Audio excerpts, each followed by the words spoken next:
Hello guys, i-flex sa inyo ang self-service ng color ng hair at Brazilian ko. Ito na yung result niya. Light color lang siya guys. Pero ito yung before ng aking kulay na hair is blonde.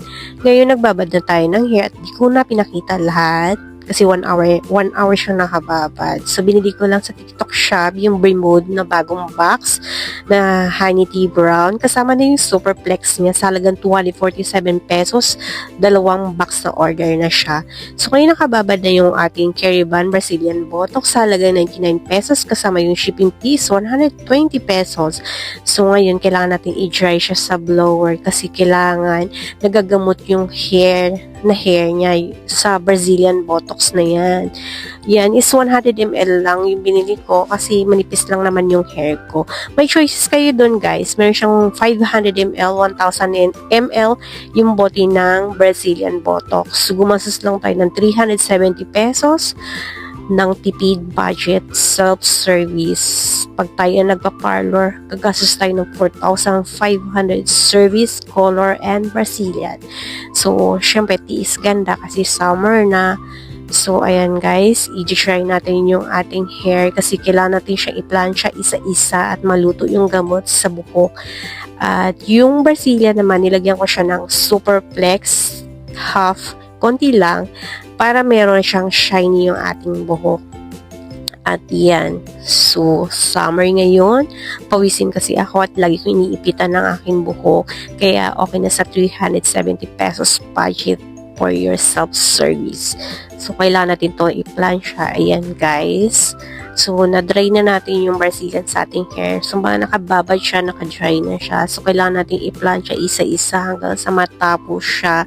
Kailangan maluto yung parang parehas lang paano ginawa yung pagre-riban, guys. Ganun din yung paggawa ng Brazilian. Kung meron kayong plancha blower, kaya nyo yung sarili nyo sa bahay lang. Treatment lang naman ng Brazilian sa ating hair pag meron tayong mga dry asira sa buhok. So, ayan, self-service tayo at pahirapan tayo. Kaya okay lang yan. Okay lang yan, guys. Kasi yung hair natin, kailangan natin alagaan para mawala yung damage. So, light color lang siya, kaya okay lang. Kaya okay na ako sa aking kulay na buhok. So, nag-change tayo ng color.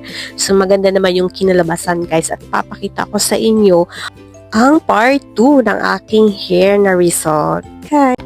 Ito na yung ating result ng ating color at Brazilian Botox. Ang ating self-service. So, i-blower lang natin siya. Dahil sa sobrang init ngayon, naligo na ako. 1 day and a half lang siya, guys. Kasi nag-tiktok ako. Sobrang pinagpawisan ako. Hindi ko talaga kaya ang pawis at ang lagkit. Kaya, niligo ko na siya. At ito na yung resulta. Binlower ko lang po siya. Hindi ko siya pinlansya. At mahilig kasi ako mag-ipit ng buhok, kaya ayan po, nag-wavy-wavy siya. Pero okay lang kasi iniipit ako talaga yung hair ko. So, bagsak pa rin naman siya, tsaka shiny. Tapos yan, light color na. So, change color na tayo. So, bet ko yung kulay niya kasi light color lang. Perfect siya, guys. Sa halagang 350 something lang na nabibili na din sa TikTok shop. So, pwede na yan kahit na paano. Kasi sa parlor, nagpa-Brazilian tayo, gagastos tayo ng 4,500, magtitipat tayo. So, syempre, it's summer.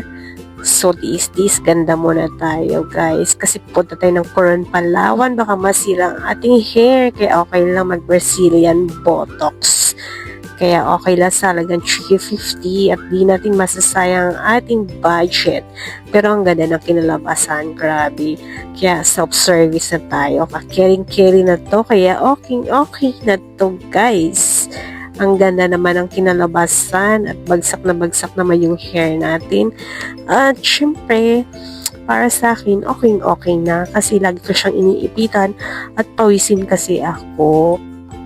Sa dami kong pawis, guys, hindi nauubos ang pawis ko. So, meaning daw noon, ikaw ay healthy, kaya okay na to. Budget at self-service. Nakamura tayo, guys. Kaya caring na siya. Kaya thank you for watching. God bless you all. Bye!